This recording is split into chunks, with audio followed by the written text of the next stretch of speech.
Good morning to all of you student. Welcome to your Dream Point classes. जैसे कि पिछली video में आपको अमेंडा चैप्टर के बारे में एक्सप्लेनेशन किया गया था, तो आज हम उस चैप्टर से कुछ इम्पॉर्टेंट एमसीक्यूज क्वेश्चन लेकर आए हैं जो कि बोर्ड एग्ज़ाम में बहुत बार पूछे जाते हैं और ये इम्पॉर्टेंट बहुत है क्योंकि इस प्रकार के क्वेश्चन बोर्ड एग्जामिनेशन में आते हैं। तो आप लोग इस वीडियो के लास्ट तक बने रहें और आप इस क्वेश्चन को बहुत ही ध्यानपूर्वक एकदम कॉन्सेंट्रेट से आप इसको समझें। ओके, तो जैसे कि अमेंडा चैप्टर आप लोग ने पढ़ा तो समझ में आ गए ही होंगे, बट यहाँ पे देखिए अब क्वेश्चन अगर हम बात करते हैं तो क्वेश्चन भी बहुत ही नॉर्मली आते हैं इन सभी से, तो आप बहुत ही आसानी से बता लेंगे। ओके, तो फर्स्ट क्वेश्चन क्या है, who is the writer of the poem Amanda. ये जो अमेंडा चैप्टर है इस पोयम के जो राइटर हैं वो कौन हैं। तो इस चैप्टर के जो राइटर हैं वो रॉबिन क्लेन है। ठीक है, कौन है? Robin Klein. रॉबिन क्लेन जो थे ये इस चैप्टर के राइटर थे। नेक्स्ट पूछा जा रहा है Amanda is asked not to, यानी कि अमांडा को क्या करने के लिए मना किया जा रहा है। तो अमांडा जब काम कर रही थी स्टार्टिंग में तो अपने नाखून को क्या कर रही थी, वो कट कर रही थी, तो इसलिए उसकी जो माता थी वो अमेंडा को नाखून कट करने के लिए मना कर रहे थे। तो क्या होगा आंसर, बाइट हर नेल्स। ओके, फिर नेक्स्ट क्या क्वेश्चन कहा जा रहा है, द वर्ड स्लाउचिंग मीन्स, जो स्लाउचिंग होता है उसका मतलब क्या होता है, क्योंकि उसके मामा कह रहे थे please stop slouching Amanda, stop slouching Amanda and you sit state, यानी कि वो क्या कह रही थी कि तुम कोबड़ निकाल कर मत बैठो एक लेजी की सजे, मत बैठो लेजी की तरह, तुम सीधा होकर बैठो। तो यानी कि सिटिंग लेजली। ओके, क्या? Sitting lazily. फिर फोर्थ क्वेश्चन क्या बताया जा रहा, Amanda is supposed to finished. Amanda को ख़त्म करने के लिए क्या कहा गया था और उससे क्या पूछा गया था कि उसे किस चीज़ को ख़त्म कर देना चाहिए। क्या उसकी पेंटिंग थी? नहीं, वो अमांडा जो है पेंटिंग नहीं करती थी, ना खेल रही थी, ना कुछ कर रही थी, वो अपने काम को, अपने स्कूल के होमवर्क को वो कंप्लीट कर रही थी, जिसके लिए उसकी माता जी ने उनसे पूछा कि अमांडा क्या आपका होमवर्क हो गया है। तो इसलिए क्या इसमें फिनिश करना था उसको, होमवर्क, यानी कि option B her homework. Next कहा जा रहा है वो द वर्ड टेडी मीन्स, ये जो टेडी होता है इस वर्ड का मतलब क्या होता है।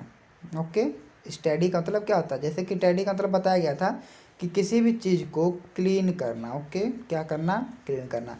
अमांडा से बोला गया था, पूछा गया था अमांडा क्या आपने अपने रूम को क्लीन किया, क्या आपने अपने रूम को क्लीन किया। तो वही चीज़, तो टेडी जो है ये स्टेडी का मतलब होता है क्लीन करना, यानी कि किसी भी चीज़ को अरेंज करना। तो इसका आंसर हो जाएगा अरेंज।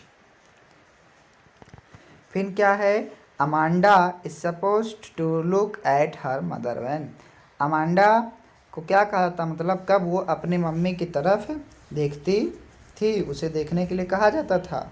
कब अमांडा को बोला जाता था कि अपने मदर की तरफ देखे, जब उसकी मम्मा क्या करे, क्या उसे चाय बना कर दे, या उसे वो बोले, या वीपिंग करे, या वो घूमने जाए रोने, या वो ड्रेस पहनने के लिए उसे बोले। तो क्या, जब उसकी मम्मी उससे बात करती थी, किससे, अमांडा से, तब बोला जाता था अमांडा आप अपनी मम्मी की तरफ देखो, यानी कि सी टॉकिंग टू हर। जब उसकी मम्मी उससे बात करे तब अमांडा को उसके तरफ देखना चाहिए। नेक्स्ट कहा जा रहा है eating chocolate is not advisable to her due to. जब वो चॉकलेट खाती है तो जो चॉकलेट खाना उसे मना किया जाता, तो क्यों किया जाता है, वो किसके लिए वो डेंजर होता है, किसके लिए वो एडवाइजेबल होता है उसमें।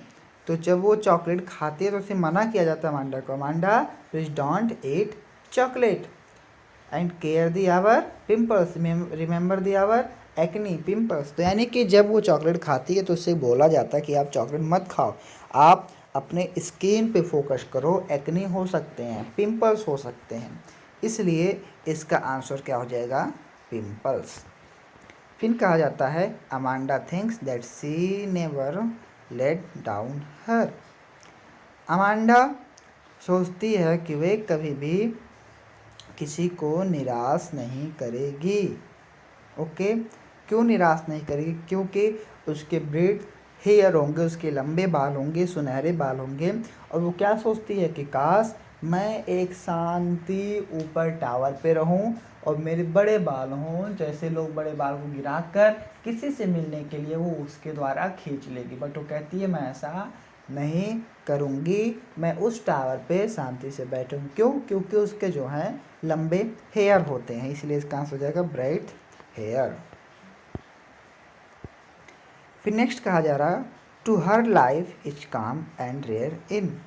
वो जो अमांडा थी वो कहाँ पर शांत रहने के लिए कहती थी, और वो कहाँ पे शांत रहेगी, शांति से एकांत जगहों पर वो कहाँ रहने के लिए सोच रही थी, क्लासरूम में, होटल में, या महल में, या टावर में। तो वो टावर में रहने के लिए सोच रही थी, काश मैं एक ऊंचे से टावर में अकेले रहती तो वहाँ पे मैं बहुत ही सुख, खुश और शांति से रहती, इसलिए आंसर हो जाएगा अ टावर। ओके, फिर पूछा जा रहा है who is asked to stop smoking. किसे काम करने के लिए मना किया जा रहा था, किसे स्लॉकिंग करने के लिए मना किया जा रहा था। तो इस कहानी में जिसने भी निर्देश दिए गए हैं वो किसे दिए गए हैं, अमांडा को। ओके, किसे दिए गए हैं, अमांडा को। इसीलिए हर एक बात को मना किया जा रहा था करने के लिए, किसको, अमांडा को। ओके, इसमें पोएट को नहीं मना किया जा रहा था, इसमें अमांडा इसकी कैरेक्टर है, तो अमांडा को हर बातों का निर्देश दिया जा रहा था कि तुम इसको ऐसे ना करो, वैसे ना करो, ये ना करो, वो ना करो। तो अमांडा उससे बहुत ही परेशान होती थी। नेक्स्ट कहा जा रहा है what will Amanda behaviour make people think. Amanda के बिहेवियर को देखकर लोगों की जो सोच है वो क्या होगा, लोगों का जो सोच है वो कैसे होंगे, कि उसकी मदर उसे हमेशा क्या करती है, सताती है, क्या करती है, उसे सताती है, उसे दुख देती है, जिसके लिए अमांडा दिन प्रतिदिन वो निराश रहती है। ओके, तो इसीलिए अमांडा से कहा जाता है अमांडा तुम ये जिद छोड़ना, ये जिद करना छोड़ दो, उदास होना तुम छोड़ दो, नहीं तो लोग क्या सोचेंगे कि जो अमांडा की मदर है वो हमेशा उसे क्या करती हैं, टॉर्चर करती हैं, हैरेसेस करती हैं। ओके, तो इसका क्या हो जाएगा, हर मदर हैरेसेस हर, यानी कि जब लोगों के दिमाग में क्या होता है, उसकी माता उसे क्या करती हैं, हैरेसेस करती हैं, हमेशा उसे परेशान करती हैं। फिर नेक्स्ट पूछा जा रहा how does Amanda imagine herself. Amanda कैसे सोचती है, वो किस प्रकार का सोचती है कि उसे कैसा होना चाहिए। तो अमांडा हमेशा सोचती है कि मैं एक अगर आज़ाद होती, अकेली होती या अनाथ होती तो मैं